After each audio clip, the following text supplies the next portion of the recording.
Hello, good morning, everyone. Well, it's good morning here in America, and hope you all guys are doing well. So, I said that I'm going to be here live at 10 o'clock here in the US, Michigan time or Eastern time. So, we still have 2 more minutes. So, let's give 2 more minutes to see if more people are going to be joining us, and then we'll get started.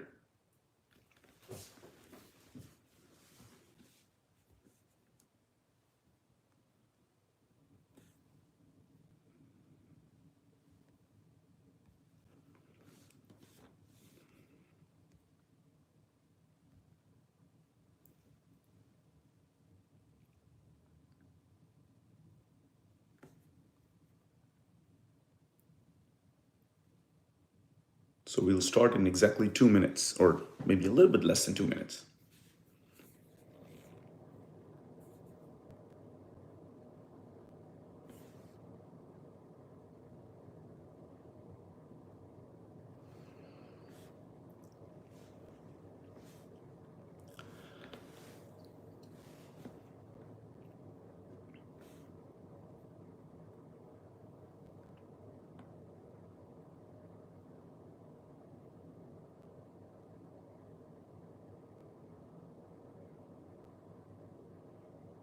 Okay, assalamu alaikum everyone. Let's get started.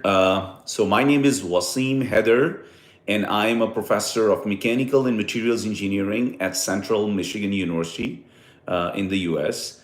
And I am here just helping students who are interested in studying for their degrees, for their bachelor's, master's, and PhD degrees in the US. I do not belong to any organization. I'm not a consultant. I'm not making any money. I am just helping, and because I want to see a positive change in people's lives. So I'm encouraging everyone to, especially the students, to apply and live their dreams. So let's get started. So, the first and the most important thing which I want to tell you is that it is not difficult to get admission and the scholarship in the US. I mean, you just have to be very genuine, you have to be very real, and you have to be very, very careful and diligent when you apply for admission or a scholarship in the US. I guess this is the first and the most important thing. You have to believe in yourself. I mean, unlike many other countries, where you just quickly fill up the form, attach all the required documents, and send, and it does not really work like this here. Okay, you have to carefully prepare all the documents. So I will quickly discuss the application procedure, and then I have some of the opportunities here right in front of me. I'm going to be sharing those opportunities later in the session today. So uh, so uh, so let's get started with here. The first thing is that it's always so if you're applying for a master's or a PhD, it's always a good idea to visit the university website. So how do you know which universities you're going to be applying, right? So first you have to see yourself. What is your level? Where do you rank yourself? Are you in the top tier students? Are you a topper? Or you are above average? Or you are average? Or you are below average? So now there are many, many universities, right? You can go to QS ranking, you can go to Times ranking, or in the US, we call it US News ranking. It ranks universities, and it also ranks departments within the universities, right? So, so I would recommend that you apply to at least 10 different universities in the US. Maybe like couple universities which are in the top tier. Let's say if you are just above average student, if you're above average students, so I would still want you to apply for a couple top tier universities, and then some like right around the average, and maybe you can apply to some like regular universities. So now you also need to learn that 99% of the universities in the US are good universities. So it is very difficult to go wrong. No matter which university you apply for, you will be just fine. Unlike in many other countries where there are some very, very good universities and some really, really bad universities, right? In US, it's most of the time it's not like this. 98 or 99% of the universities are very good, so it's very hard to be wrong. That's number one point, right? So once you have selected the universities, right? Let's say you select maybe 15 or 20 different universities. Now go to their websites, right? Look at their application procedures, what kind of documents they need from you. Some universities might ask you to go for GRE. I read this morning that Yale University became the second university to start asking for ACT and SAT. So those people who have done their high school or A levels exams, and if they want to apply in Yale for next year in 2025, they must have either ACT or SAT or some other documents. So this is the second school. Most of the school has, they do not require the standardized exams. So similarly, for graduate studies, like for master's and PhD, most of the schools do not require GRE, right? Of course, it's always a good idea to take a GRE, especially if you have a low GPA. If you really want to make your application very strong, then it's always a good idea to take GRE. But anyways, let's go back and discuss one by one. So once you have selected 15 or 20 different universities, I really want you to go to their website, study in detail about the application procedure, and at the same time look into the department website, look into the professor's website, and see what kind of the research area the people are working in, professors are working in, what kind of degrees the department offer. A lot of times they offer 2 or 3 different master's program, or they may offer 2, 3, 4 or more different type of PhD programs, right? So try to see very carefully, spend your time. It's not that you just sit and one day or in 2 days you would learn everything about the about the department or about the research areas and so on. No, take your time, really dig deeper into the websites, and then try slowly and slowly try to prepare your questions, whatever the questions you have. Do not immediately write it to a professor or to the graduate program director or even to the department, right? So there are, if you have a research related questions, then you will be writing it to a professor. If you have admission related questions, then most of the time you will be writing to the graduate program director, right? Or to the admissions department. So anyways, once you have a good idea and you know that you can fulfill those admission requirements, then I want you to kind of narrow down from 15 or 20 universities to maybe 10 or just slightly under 10. So these are the universities where you have decided that you're going to apply. I know that most of you guys are writing questions, so let me kind of finish talking, and unless if it's extremely important, because it's hard for me to speak and read. So I would say just hold on for a few more minutes, and then I'll give you an opportunity to write your questions. Okay. So once you have selected universities, and you know that you think that you can fulfill the requirement, what I want you to do is that you craft a very nice and short and very precise email, right? There are many ways you can write an email. I have created like a Facebook, my profile. I create a lot of videos. I have a YouTube page. I try to create a lot of videos so that you can see, or from other professors or from other people, you can learn how to write an email. So your email need to be very precise, very short, maybe 1 to 2 paragraphs, where you are kind of asking them, what do you do, what kind of research you do, and just a general things. Anyways, and if they do give you a positive response, that's a very, very good sign in the US. If a professor tells you to apply, then do apply. Okay. Formally apply. Now, obviously, when you're gonna apply, then there is gonna be then basically once you apply, you have to pay application fee, right? Which is anywhere from 10, 20, $30 all the way maybe $200. A lot of times you can get that application fee waived.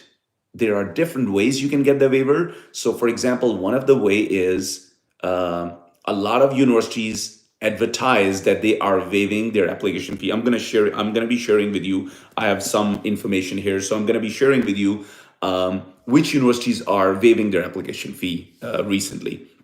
But if they are not waiving, you can always approach the admission departments and tell them, for example, that this $50, which is 15 days of our salary in your country. So please waive my application fee, or give any other reason which you think is strong enough to get your application fee waiver. Anyways, sometimes they do not waive the fee. So, take it as a challenge. It's okay. I mean, just pay it, because you have to take these risks, right? They say risks can be dangerous, but routine can be deadly. So you have to take risks, because comfort has killed more dreams than daring ever did. So you have to be daring, you have to take risks, because hopefully once you get the scholarship, all because we will talk more about scholarships as well, but all of this money which you're going to be applying in 5 or 10 different universities is going to come back in your first stipend. So do not worry about all those things.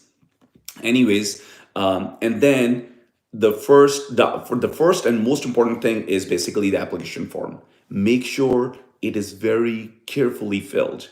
All the sections in the application form needs to be carefully filled. um, and now some of the important documents. First, you may be asked to submit your CV.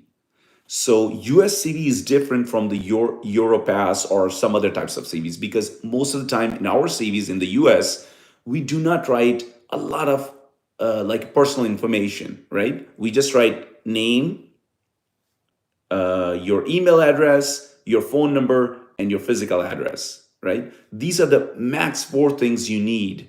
We do not write date of birth, we do not write passport number, we do not write, like your marital status or gender. You are male or female, you're 20 years old, you're 60 years old. It does not matter in the US. You can apply, okay?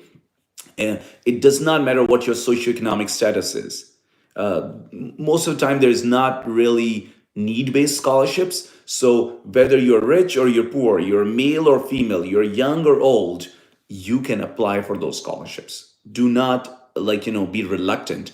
Anyways, so you have to very carefully prepare your CV. I have a video on YouTube and also on the Facebook, and many other videos are there for you to see and work on those CVs very carefully. You're welcome to send me your CV. I can quickly review it. I have reviewed in the past few weeks. I've reviewed hundreds of CVs just to help out students very quickly. Now that I'm also expert, I can probably look at your CV in about 20 to 30 seconds and tell you if I need to take that guy or if I need to, let it go. So it is very important that you carefully craft your CV. It should include basically your personal information, as I said in the very beginning, the four things, and then you list your education, your professional experience, if you have any publications, and if you have any honors and awards, if you have any skills like computer skills, language skills, and maybe if you want, you can list your references. Your CV should not be more than 2 pages. Okay, 1 or 2 pages are the great CVs for the students. Anyways, another very important document is statement of purpose. Your statement of purpose needs to be very unique. It needs to be very special, just as unique as you, because there's no person in the world just like you. So instead of just going and copy pasting, you write it yourself. Of course, you can take a help from online resources. You can take a help from Chat GPT, and then once you write it down, go back, revise it, right? Review it, show it to your friends, show it to your professors, re-review it, or keep it for a couple of days and then revisit it. Okay. Yes, someone is asking here. You can directly go into PhD program right after your bachelor's degree, because in the US we apply about 6 to 8 months or 10 months in advance. So even if you are in the seventh or eighth semester, you can still if you are in the seventh or eighth semester of your undergraduate degree, right? You can still apply for a PhD program. There's a lot more scholarship opportunities available for PhD than in masters. PhD is a slightly longer program, right? It takes about 4 to 5 years to complete. If you do it super early, it can be done in about 3.5 years. Master's program can be, the average duration is about 2 years, but it's a little bit harder for masters to get a scholarship, right? So I know there's a lot of questions and I can't really read all of them, but we'll talk more about those ones. So anyways, So you can directly go into the PhD program. I have conducted many interviews, and I'll be doing more in future from young males and females from Pakistan, India, Bangladesh, many countries, to encourage you and support you that they are students just like you, and then they were able to get admission, they were able to get scholarships, and you can be the next one. Okay. So once you have a nicely written, maybe about 2 to 3 pages, max 3 pages, 2 pages are pretty good for the statement of purpose. You would need that. That is very important. Some other documents, sometimes they ask you to submit your TOEFL score, like English proficiency test, right? Uh, you can always approach them very politely and write them that all of your studies have been in English, or you have been studying in an English medium schools and universities. Would it be enough for you to waive the English proficiency test requirements, right? Sometimes they do, sometimes they don't. You can take a letter from your current university, very nicely and professionally written, with the signatures from a head of the department or from somewhere from the top authority of your institute, and submit that one and see if it's going to work. If it works, great. If not, then two most common exams are TOEFL and IELTS. These are standardized exams. You can take them from anywhere in the world, and they are accepted, like almost everywhere they're accepted. Nowadays, people are taking Duolingo. Duolingo is an online based exam. It is much cheaper and it's much easier. So the only downside is that not all the universities take accept Duolingo. So you have to make sure that whatever the 8 or 10 universities where you have decided that you're going to be applying, do they accept Duolingo or not? If they do not accept your English proficiency, then the second thing you're going to check is if they accept Duolingo. If they accept, great, take it, apply it. Okay. Now, if you have a slightly low GPA means less than 3 or less than 2.5 GPA out of 4, then what you can do is, again, I've created a video on that. You need to do some extra things to support your application. You need to directly contact professors and explain the reasons why you had a low GPA, but at the same time support it with, for example, with a high GRE score. Although GRE is not required, but if you take GRE and get a high score, that can be really positive for you, right? Or try to get some professional experience, right? If you're working in a company, if you have a real experience, and if that experience can be helpful for you to get, if maybe that experience can be related to your research, whatever you want to do in your PhD. So those things can be, and especially if you work for a multinational company, if it's an important company and you're working in R&D, all these things can be very beneficial, very useful. Okay. So make sure you submit all of the documents, whatever they are required, before the deadline. Do not wait until the last second. And again, the scholarships cannot be done within 1 or 2 weeks. You have to carefully prepare all the documents and submit them, and then you're going to see the results. If you quickly just do everything within the few days or in a week or so, and you're like, oh, you know what, I've already applied, now I'm waiting. No, please don't do that. So for example, nowadays, Fulbright is open, right? Fulbright scholarships are open in Pakistan. Your personal statement, your research statement, your recommendation letters, all of those things are very important. I know a lot of times you can get the recommendation letters from your professors who taught you, or your boss, or somebody who supervised you, right? Or from your mentor. So somebody who knows you really well and who can comment on your abilities and your skills and your educational background and so on and so forth. I know your boss, your professors are busy. So what you need to do is to craft the letter by yourself. Nice letter, 2 to 3 paragraphs, right? Like 1 page or 2 page letter, and then show it to them, that and tell them that, please revise it, change anything you want, and then just sign it and keep, and they need to keep the letters. A lot of times in the US, if you're applying for a master's or PhD, the professors need to upload those letters. So once you fill up the application form, you'll be asked to provide 3 referees. You'll put their names, their emails, their contact details, right? And then right away, they would get an email saying that this person wants you to submit a letter, because I submit letters all the time, right? So So these universities would send them a letter or email telling them upload your letters. And so there are two things mainly in the letter. One is usually a set of questions. There's like basically it's just basically a click. You need to choose. Motivation very high, English skills very high, research skills high, low, outstanding. So your professor probably going to take 5 minutes or so to quickly click on those ones, and then at the end they would upload the letter. So these are the things. I know a lot of times people are applying to 10 or so schools. So recently one of my student applied, and we created the letters, we revised it, and then I have 10 letters sitting with me on my laptop. Every time when I get a link, I upload a letter for her. So your professors, you need to approach them months in advance. If you approach them last week and say, hey, you know what, I need the letters tomorrow or the next week, they may be busy. They may not be able to give you letters.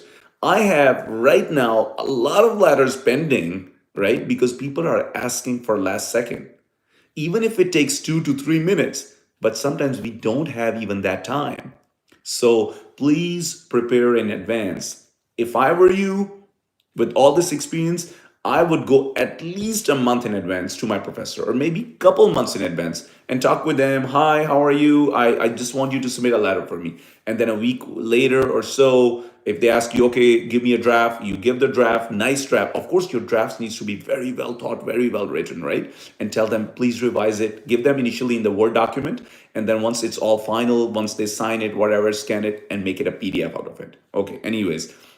So all of these documents are extremely important for your application. So you really need to take your time. A lot of times when we see the applications, there's a lot of grammatical mistakes. There's a lot of errors, font issues, spelling mistakes. You need to be very systematic in letters, in CV, in statement of purpose, no grammatical mistakes.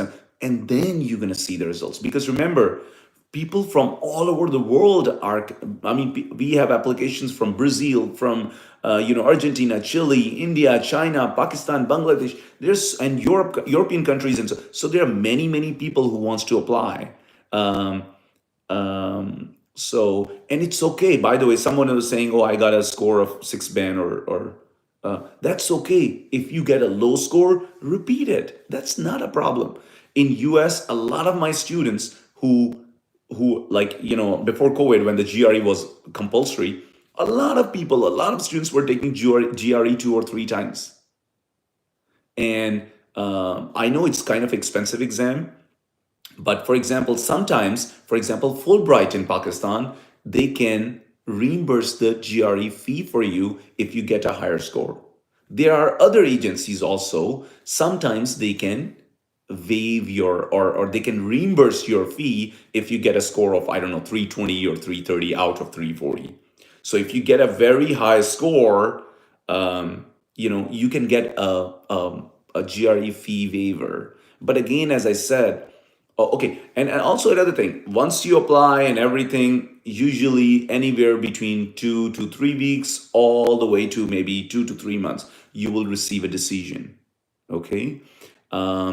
So we have 2 semesters, fall semester and spring semesters. Fall semesters usually start in August, spring semesters usually start in January.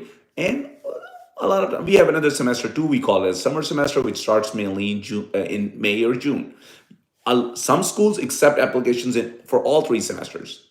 Others only accept for fall and spring. And thirdly, some universities only accept admissions for fall. So fall is the main semester. Fall starts in August. So for fall, people start applying a year in advance. So let's say in September, October, November, or December of this year to apply in next year's August. You understand what I mean?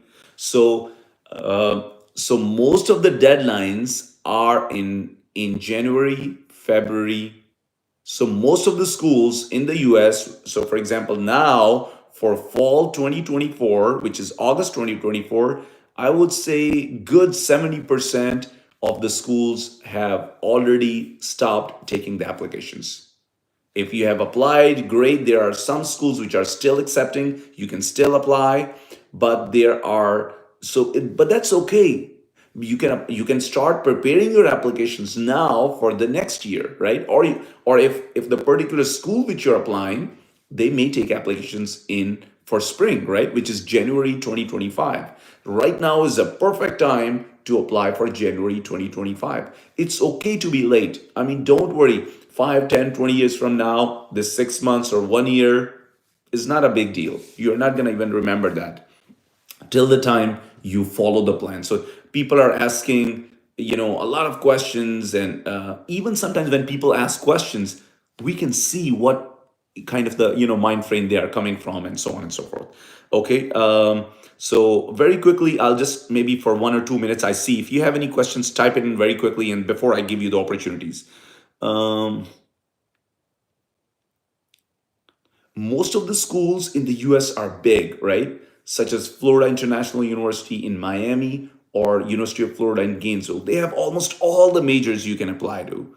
Um, Six IELTS is a slightly lower score, so it's okay to repeat it and try to get higher score. Okay. Yes. So a lot of times in the US, maybe the best practice is, hold on a second. So best practice is that you approach professors, and if they give you green light, apply. So first you only apply most of the time, like I would say maybe good 80 to 90% of the time, you only apply for admission. And then once you get admitted, they will automatically consider you for scholarship. In general, there is a graduate teaching assistantship, and then there is a graduate research assistantship. But if you are one of the top applicants, then there are some fellowships also available which can get you, they are more prestigious, and then they can get you anywhere between 3, 4 thousand to $10,000 a year of a stipend, which is on the top of your assistantship. Okay, mass communication, national, international publication with excellent research teaching experience. But my current IELTS score is 6. Yeah, I mean it's okay. As I said, you can repeat your IELTS. So okay, now this guy is asking about the visa ratio for Pakistani students. I have taken a lot of students from Pakistan, and only one person with a full scholarship was rejected a visa. Every single one who got a full scholarship was given the visa within a week, I would say, or within the 2 to 3 days. So do not worry. But again, the thing is, we can talk more about the visa applications and so on and so forth. Okay, so I guess there's another question. So every time when you go for interview, you have to understand this thing that you have to be real, you have to be honest, you have to be truthful. Those visa officers, they interview hundreds of applicants. They look at you, and the second you start talking and the second you start presenting your case, they know right away if you're telling a lie, or if you're making up a story, or if you're an honest person. So that's why it is very, very important to be honest, very upfront, very straight. So make sure, although they don't tell you to bring all the documents, but make sure you have a nice folder and you have all of your documents. For example, your CV, you need to have your CV. And each and every word in your CV, you should be able to explain it. You need to have your research plan. It's also good to get a research profile or a CV of the professor who gave you a funding. Okay. And if you have, of course, you also need to show strong ties to your home country. Your parents, if you have a property, your parents have any property, you need to show the strong ties that after you get your education, you're going to come back, right? So those things are important. So please explain about the fee after the visa approval. I, in general, when they say that you get a full scholarship, you do not have to pay any tuition fee. On the top of that, you will get a stipend. Also, I know a lot of students are talking about stipend, but I'm telling you, it is important. But in US, there is a standard stipend.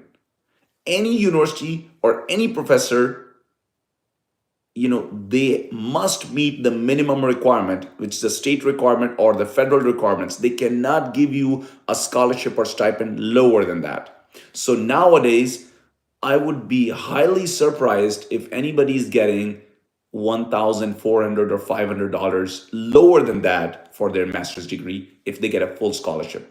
So 1,000, about $1,500. I think nowadays we give about 1,000 in our school. We give about, I think, $1,600 for per month to a master's student.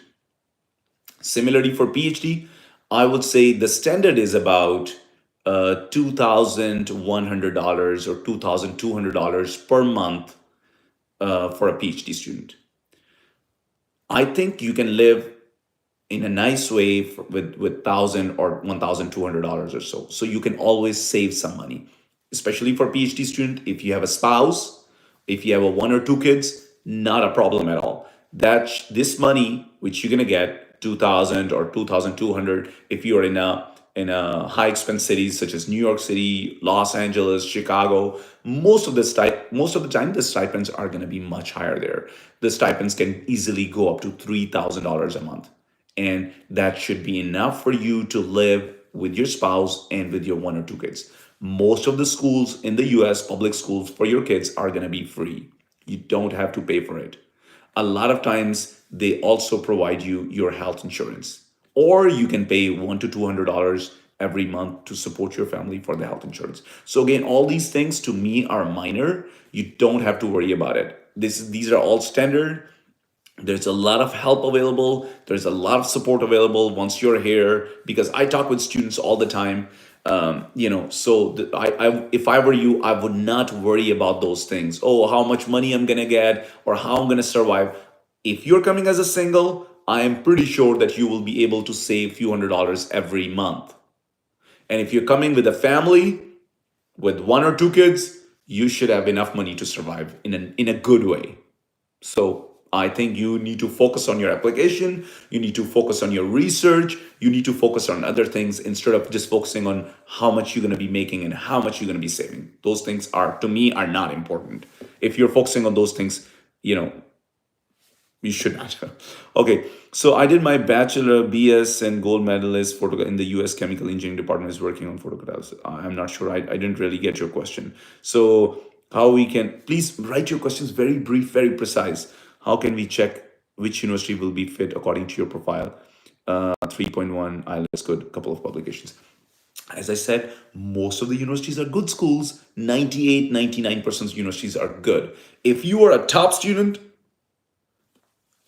always apply in few top schools and then also apply in some. So we have a different types of classification also, by the way, when I say top schools or middle tier or lower tier. So we call it, like, if you talk about research, then we have a Carnegie classification. R1, R2, R3. R1 is a very high research activity. R2 is a high research activity, and R3 is a research university, or so on and so forth. So I think with CGPA 3.1, you are an average student. So I wouldn't apply in a very high. It's not like, I know everybody knows Harvard, MIT, Stanford, but just be realistic. All over the world, sometimes they have hundreds of thousands of application for few hundred seats. So unless if you're top of the top, do not, I would say, I would not encourage you to apply on those. My CGPA is 3.5 plus. Should I take GRE? I don't think you need a GRE. I think you have a good score. Gap of 11, because in US, it does not matter if you're 20 or you're 60. Gap does not mean anything. Yes, you can explain. Actually, the way you are presenting that I have a gap, you're taking it as a negatively. You're showing it as a negatively, right? But actually, it's a positive thing that 5 or 10 years later, you realize that you need to go back to your career. You need to continue your education, and you want to do something with that. So it's a positive thing. So make sure you highlight that positivity. You show that motivation. You show your passion, and so on and so forth. Do application plagiarism checked? Sometimes yes. Yeah, sometimes. Do not completely, take like the full sentences. So do not do so. I think it is important that you make your applications unique and write it yourself. That's what I said in the very beginning. So very informative session. PhD Media and Information Studies. Again, a lot of big schools, right? Like such as Michigan State University, which is right next to my home, University of Michigan, These are two big schools: University of Florida, University of California systems, amazing schools, right? University of California, Santa Barbara, San Diego, Irvine. All these are great schools, and they all have those. Most of these schools have the media information studies. Should we take GRE subject or GRE general? GRE general is always the best, unless if your department, the place where you're applying to, requires that. That's why it is very important to look into the requirements first to see if you can fulfill before you decide if you want to apply or not. Okay, walaikum salam. So discuss scholarship opportunities in masters in English, linguistics, and literature for encouragement, because I have a. Okay, so again, most of the schools have English programs, right? But most of the time they only offer bachelor's and master's. But there are a lot of schools which also offers PhD programs in English literature or linguistics, right? So, for example, I know someone. She is from Pakistan and she's doing her PhD in Michigan State University. So, yes, you can apply, and there are many programs. All the big schools which I mentioned, you can. Um,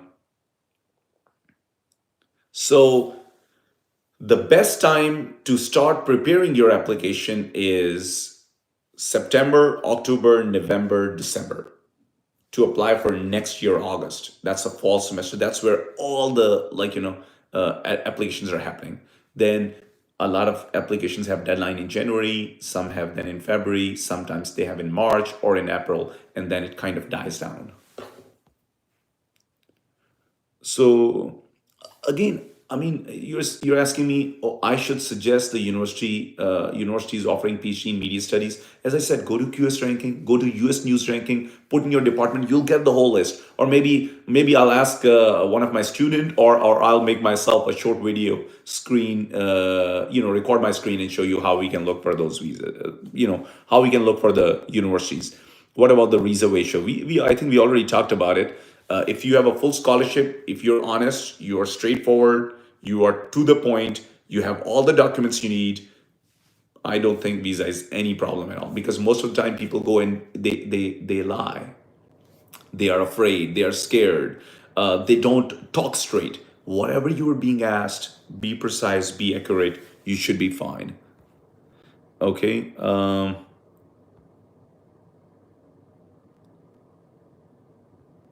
Okay, anyways, I think 6.5 is okay for PhD. Of course, a 7, or those things are even higher, are better. Yeah, should we contact professors first, or you can use both ways. You can directly apply to the university.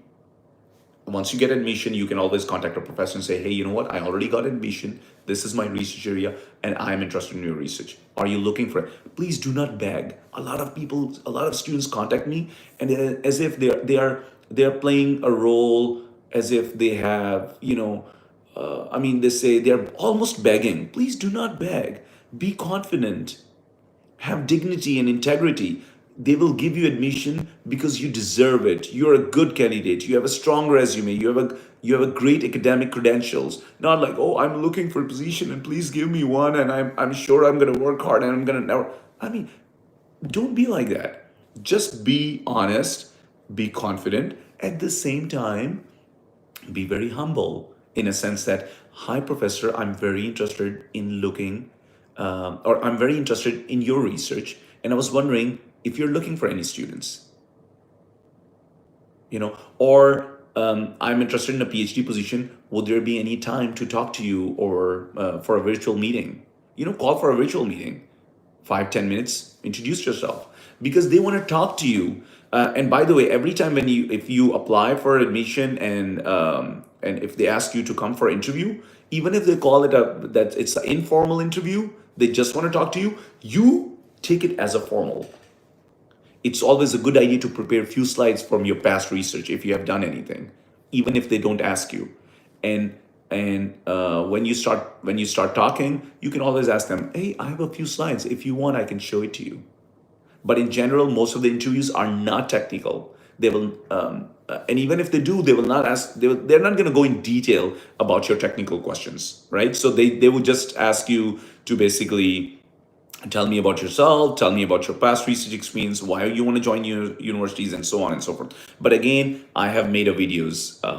I know some of you guys joined later, so I am not affiliated with any consultant. I'm just trying to help students. So again, let's go towards the other part. So I have few opportunities which I basically want to share with you. So there are fully funded PhD positions available mainly in machine learning with its application in data security at the University of Texas in Arlington under the supervision of Professor Chu, CHOU. And you can send them an email, UTA2023 applications at gmail.com. Again, there are PhD positions fully funded, machine learning with applications to data security and privacy in University of Texas, Arlington, under the supervision of Professor Chu. You need to attach your CV, your transcripts, your contact information of your referees, and write an email to UTA2023 applications at gmail.com. I have shared this one on my Facebook on January 31st, and the application deadline is March 15. So if I were you, if you're in computer science, machine learning, data science, data security, please do apply. I think that's a great opportunity. There's another opportunity. It's a PhD fully funded in advanced manufacturing by Professor Jing, Jiang, in the Department of Aerospace Engineering, Embry-Riddle Aeronautical University in Georgia. Again, they are taking students for fall 2024. Again, in advanced manufacturing research, you need to write an email by attaching your CV and a transcripts. And his email is jiang@erau.edu. Again, advanced manufacturing with Professor Jiang in Embry-Riddle Aeronautical University, EMBRYRIDDLE, Aeronautical University. His email is yizhou.jiang@erau.edu. Again, I have shared this post on my Facebook account on February 1st. So go back, scroll, and see it over there. You will see it.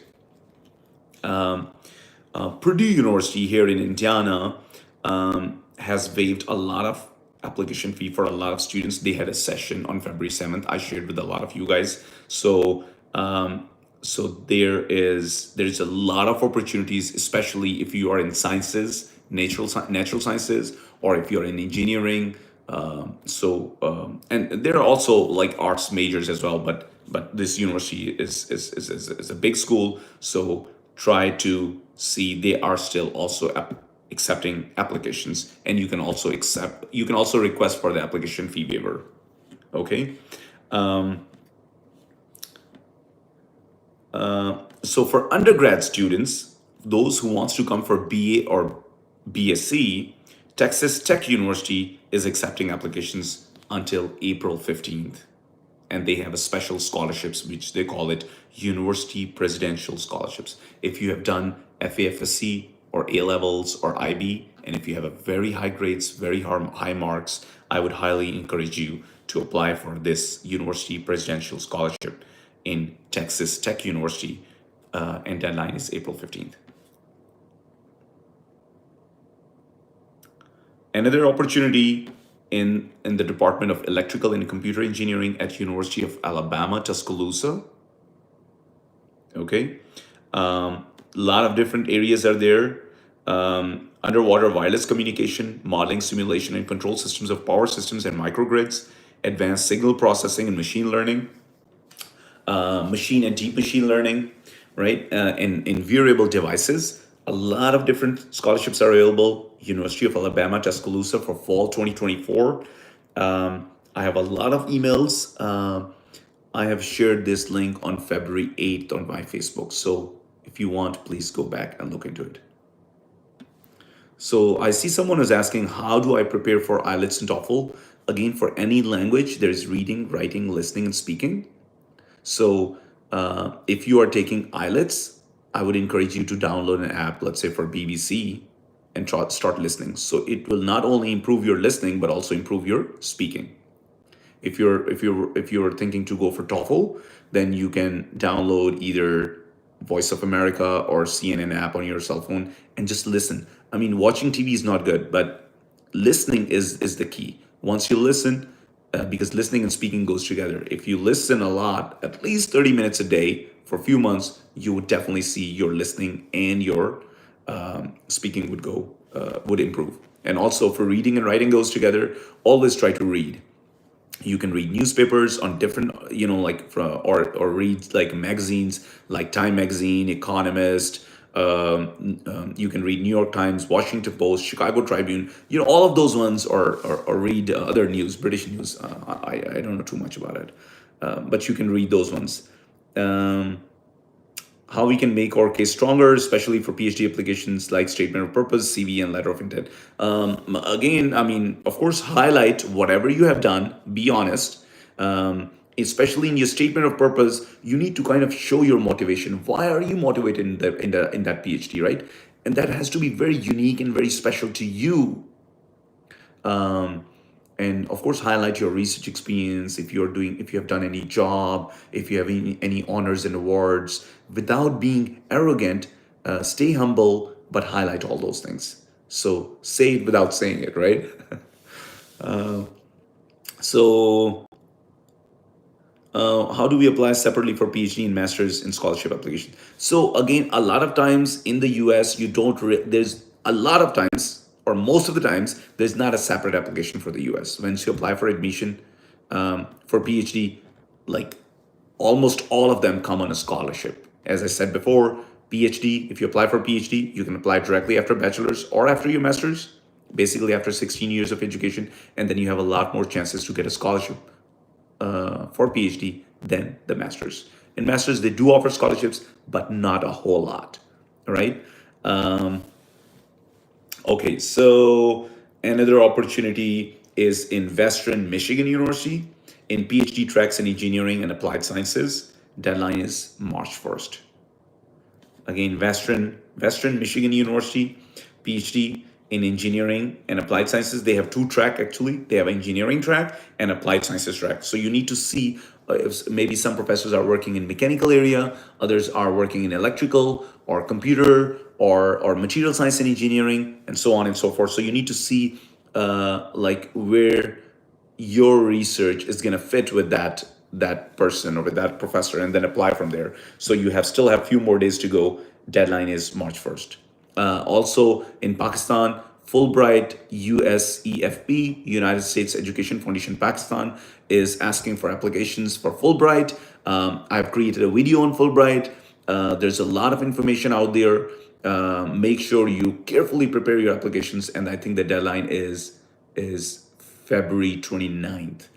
But you have to take a GRE. You don't need any English proficiency exams. Only if you're shortlisted, then you will be asked to take Duolingo, but you have to take GRE. And for GRE, it's not, you can take one day before the deadline and just show them that you have taken, show your registration documents, and you're good to go.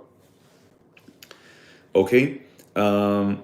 So in Wayne State University, in the Department of Mechanical Engineering, there are several fully funded applications. And Dr. Muhammad Bukhari, who's assistant professor, is looking for students mainly in the area of dynamics, vibrations, acoustics, control, nonlinear dynamics, and mathematics. Basically, they are working on elastic metamaterials or vibration control. So there are many areas in mechanical engineering.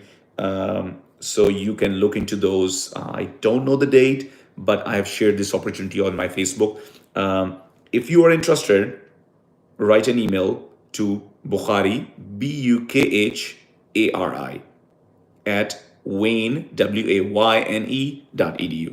Again, PhD positions in mechanical engineering at Wayne State University. You need to attach your detailed CV and unofficial transcripts are fine, or your mark sheets or transcripts, with and send an email to Bukhari, Bukhari at WAINE, sorry, WAYNE.edu. Again, Bukhari at WAYNE.edu. Your CV and your transcripts are required. If you apply in Georgia Southern University for your master's or for your PhD in the month of February, they are not charging any application fee. Again, if you're applying for a master's or PhD in Georgia Southern University, they are not charging any application fee if you apply in the month of February. I think that's a great opportunity. You can look into programs and see if there's anything you like, see if there's anything relevant to your field. I know some of you guys were asking, like media studies or anything. So see if they offer this type of programs. I mean, I don't know all the universities. I don't know all the programs. There's literally hundreds, or maybe I should say thousands of universities, and of course tens of thousands of programs. So you can look into those ones. Another one is Florida International University in Miami. It's a great school. They have well over 100 master's and PhD programs, right? So some of them, not all, some of them the deadlines have passed for fall 2024, but some might be still accepting. They have a great engineering programs. They have a great natural sciences, social sciences. They have and health sciences. So they have a great programs. You can look into those ones as well. Arts and English and humanities are there as well. So you can look into those fiu.edu. I have shared this one 6 days ago. So I think that would be about on 16th Feb, I guess, 16th February. You can look into those ones. These are nice programs. Also, University of Bridgeport in US, they have over 80 different degree programs, and they're also accepting applications for undergraduate and graduate, basically bachelor's and master's and PhD. There is no application fee.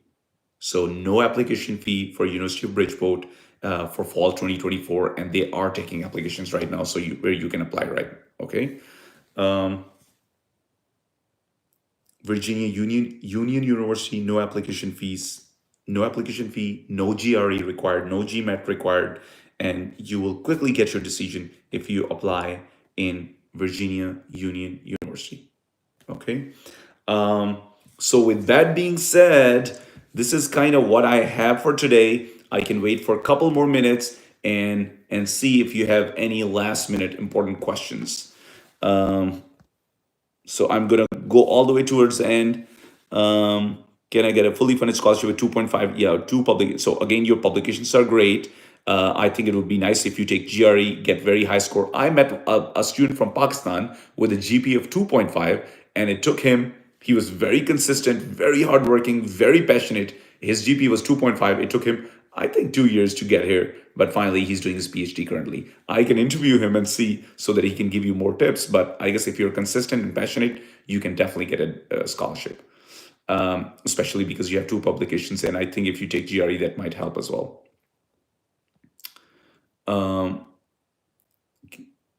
Can we apply for PhD in chemical engineering if our BS and MPhil is in physics and overlap chemically? Yes, if you have a great overlap. I mean, in US, it's you who's gonna decide where you want to go, right?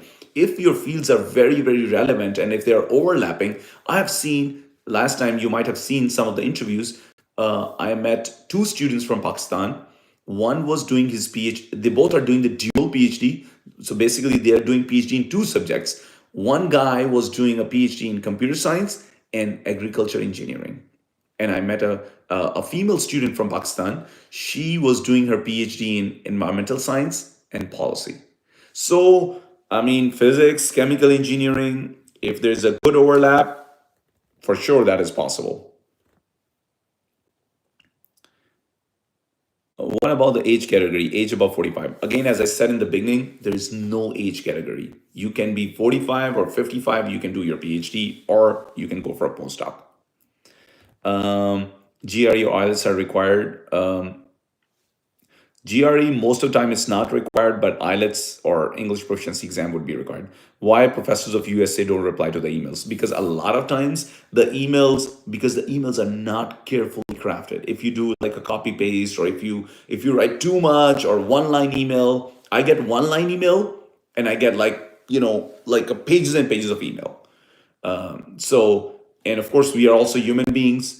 If I get 100 emails every day, I won't be able to reply. Literally, we get so many emails. I have so many things pending. So many students are waiting. So it's hard. I mean, it's hard to reply to everyone. So you really have to prioritize your work. So says, can we apply for PhD in microbiology? Of course, why not? Age 46 and above, my scope, them seeking scholarship. Yes, it is possible, sir. Is it possible to get a scholarship or professional like CPA or an? Yes, yes, it is possible.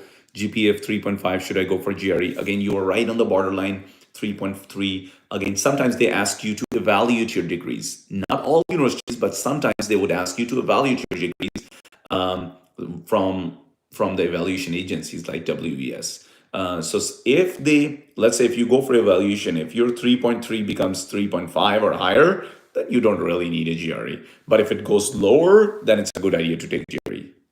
Yes, you can. Shuguf Thursul with a GPA of 3.5. My major is sports science. Yes, I know someone from Pakistan. He was doing his master's in sports management in University of South Florida in Tampa. So you can look into those. MPhil GP grade, IELTS 6. 6 is just right on the borderline, right? So I would say, I mean, if GRE is not required, I would say you can improve your IELTS, Fahad. What about BS in accounting and finance? Yes, a lot of schools, Michigan State, University of Michigan, Ohio State, Penn State, Florida International, they all offer, most of the schools offer accounting and finance degrees. Which universities offer scholarship in MS in artificial intelligence? So for computer science and all the related disciplines, go to csranking.org. Again, for computer science and the related disciplines, machine learning, artificial intelligence, all of those ones, go to csranking.org. It can really tell you the ranking, it can tell you the professors which are working in different areas, and so on and so forth. It's good to go for a second master's, or again, I mean, you can go for a second master's. For master's, it's a little bit harder to get a scholarship, so I would say go for. I mean, it is. I mean, it is. I mean, it's better to go for PhD, right? You have four GPA both in masters and MS, but no publications. Should I apply in R1? Again, it's not Sarish Khan. I mean, that's great that you have a 4.4 GPA, but it's a overall. I mean, academically you're strong. Let's see. I mean, the grades you got are very high, right? So how about your writing skills? How about your speaking skills? How about your computer skills? Or I mean, so on and so forth, right? And it depends also how your resume is going to look like, or your statement of purpose, or your recommendation letters, and so on and so forth. So I would still apply. Let's say if you're applying to 8 schools, I would take maybe 3 or 4 from the top ranked schools. I would take maybe at least 2 from a middle ranked schools, and then 2 from a lower tier. Still, just to be safe. I want to apply next year in PhD in tourism management, cryptocurrency. So my question is, can I get a PhD in tourism? Yes, it is possible. Of course, why not? 3.4 is okay. It's well above average, I would say. Publication is no publication. If you have a publication, great. If you don't, no problem. So for those of you guys who are watching and who are in the 4th, 5th, 6th, or 7th semester of their bachelor's, they need to plan now. They need to go and see their professors, their current professors, and try to join their labs, try to do some research, go for internships, go for some kind of experience, so that when you apply 1 or 2 years later, you have something to show about, right? So that you can show on your resume that you are a strong candidate, and so on and so forth. So what's the importance of publications to get a PhD scholarship? Is there any publications requirement for it? There's no requirement, but it's great to have it. And if you have 1, 2, 3 or more, that's great, right? The more you have, the better off you are. So it is completely possible to go for a PhD. I've seen most of the time for scholarship, the timeline for the scholarship end in December or January. Yes, that is correct. admissions remain open, but they do not offer scholarships. Yes, a lot of times that is true, what you're saying, because there's an early deadlines, or we call it priority deadlines. That those are mainly in October, November, December, or January. That's the time when they collect all the major, or the big pool is there. They give admissions, they give scholarships. And of course, there are many students. One student is going to apply to 5 or 10 schools. So if they get all acceptance, they're gonna ultimately they're gonna go to one school. So then later on in January, February, March, April, if they have more, if they have a more opportunities, if they have a more, how do I say, because if there's a one student applied in 10 schools and he or she gets 10 acceptance, obviously he's going to go to one school. So the remaining 9 seats which he or she is occupying are going to be open, and they may be open in December, January, February, March. So if you're late, if you still want to try, you can try your luck. It's also great for you to learn and experience it, right? And if you get a good experience, then you can be more confident and apply next year, right, with all that knowledge. I've seen that most of the time for scholarship, the timeline for the scholarship in December and January. Yeah, I've already talked about that. Can I get a funded scholarship with 2.5? Again, it's hard. It sees how you're going to make your case, Sana. It is important. I mean, it's hard to say. Of course, you have a low GPA, but you have 2 publications, which is good. So I would say take GRE. Okay? Pfizer is doing MSc Management in UK, Management UK, and previously studied BS MPhil from Pakistan. Should I go for PhD Physics? You can choose anything. It's up to you. A lot of times, like people are kind of confused which field I want to go to. You can choose what you like. That's the important thing. People do mechanical engineering, and then they want to go to engineering management. I met with somebody 2 days ago. He had done his bachelor's from Punjab University, and then he came to Central Michigan University, did his master's in engineering management, and now he's working for Tesla. So it really depends. Whatever you like. He wanted to go. He liked engineering, but at the same time he liked management. So he had a one degree in engineering, other in management, and now he's kind of working, in a big tech company, big automotive industry, Tesla, and is enjoying, right? So which university offer a PhD in microbiology? Well, there's a tons of schools which offer. You need to go to US News ranking, usnews.com, and then you would see that, or put in the Google US News ranking. Okay, I've done a bachelor's in plant protection, CGPA 3.7 with 7 bands IELTS. Can I directly apply for PhD? Yes, you can. Great, you have a 1 year experience. Yes, you can apply. Soil science. I don't know much about it, but I know that Auburn University in Alabama, Michigan State University have a big programs in agriculture and soil science, I believe. So you can look into those. Or Ohio State or Penn State are good as well. So, sir, my professors didn't give recommendation letters. Okay, I need to come and talk to your professors so that they can give you recommendation letters. Go talk to them. I mean, see them, ask them like 2 months in advance. Then 5 days, 10 days later, ask them again. I mean, if they see that you are going again and again and you're requesting for letters, I'm sure they will give it to you. And if they still don't give it to you, you tell me, okay? I'll go and talk to them.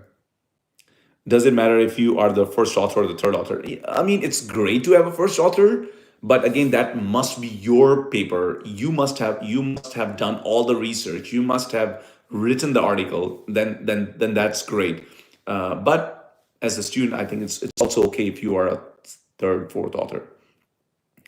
I'm selected for a Malaysian government for master's study biotechnology. May I avail the opportunity? I mean, all the countries are good, right? Malaysia or China or other ones, they all provide good education. Maybe my opinion is biased. I would say the education which America provides, no one else provides that, because they not only provide you education, but they tell you how to think and how to act and react and how to behave and how to think strategically and so on and so forth. So it's your call. If I were you, I would apply in other schools as well, other countries as well, and see what my options are, and then choose one, right? Pharmacy. because in US, Lachpat is asking for pharmacy. In US, usually you have to go for you know, because there's a standardized exams and all those things. So there is some opportunities in pharmacies. There's only few schools. Not every university offers a pharmacy degree, so you need to look into those ones.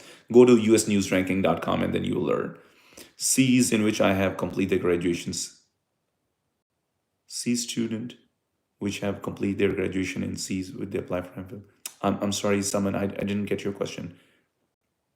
At least B average in upper level undergraduate. That's fine. I mean, so should I attempt TOEFL or IELTS? Again, it's all up to you. If you like American based system, if you are thinking to apply in America, America takes both IELTS and TOEFL. You can take anything. Um, I mean, if you're more comfortable with the British English, go with IELTS. If you're more comfortable with American English, then go with TOEFL.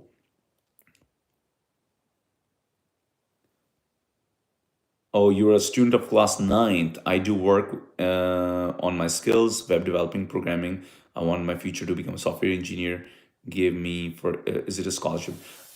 It's a little bit harder unless if you're a top student in your high school, then you can get good scholarships in US. When I say good scholarship, which means that I mean you can get up to 50%, 60%, 80%, but more than that, it's a little bit hard. It's a little too competitive. Um, yes, you can get a fully funded scholarships right after your bachelor's. Um, you have done a doctor of pharmacy. Are there good opportunities? If you're good, the opportunities are all over the world, right? So it depends what kind of opportunities you're looking for. You're talking about school or work or so on and so forth. One papers, some international hackathons, competitions, couple of certificates from Coursera. What should I do to improve my profile? Improve your English, improve your, you can take a very high TOEFL or IELTS score. You can take a very high GRE score. Those things can be very useful. Do internships, have publications. All these things are great to, you know, to basically improve your resume. Is a person with a BSc and MSc system gonna get problem? No. I mean, if you have a 2 years of bachelor's and 2 years of master's, then you have altogether you basically you have a 16 years of education, so you should be fine then, right? Um, what about PTE? Is it acceptable in US? Honestly, I don't know. You have to check with the particular universities. Okay, Raja Afaq is asking, I'm a last semester of BSc Environmental Science. Can I get a fully funded scholarship? Of course you can. I mean, I want you to think positive, prepare your documents. Again, I'm just going to end my thought with my message. We are just going to finish this session really soon, uh, within the next couple 3 minutes or so. Does our university ranking matter when applying for the scholarships? Not really. Not really. Um, Virginia University offers PhD. I don't know. You have to check. I don't remember on the top of my head, sir. I've done my bachelor's in business 2015 from London. Uh, I have a chance of securing a scholarship in MS analytical degree. Of scholarship for master's is a little bit hard. You can try, but if you have a 16 years of education from London, I think there's a good chance for you. Again, it also ultimately what it really matters is how you prepare your application, how strong your application is, how well thought and how diligent you were when you prepare your statement of purpose, your CV, and your scores in TOEFL and IELTS and GRE and everything. I'll take this one last question and then that's it. My sister and I aim to pursue master's degree together in the USA. Can we both obtain student visa without raising suspicions about our intentions to permanently reside rather than study? Yeah, I think that's fine. I've seen brothers and sisters or brothers studying here. So Amrit is asking how to connect with you. I usually don't give out my WhatsApp numbers, but you can contact me on Facebook Messenger or Instagram Messenger. I have all these accounts. I have a small media team. They're a wonderful team. They help me with Facebook, YouTube, Instagram, Twitter, TikTok, whatever. All of those ones are there. So thank you so much. I really, really appreciate it.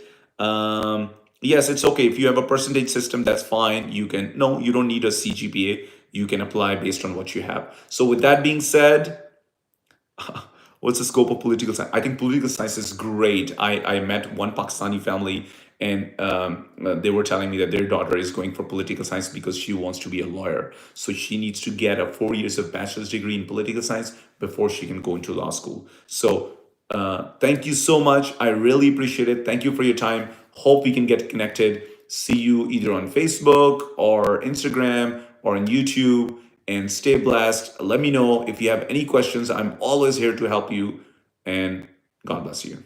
Have a good day. Bye.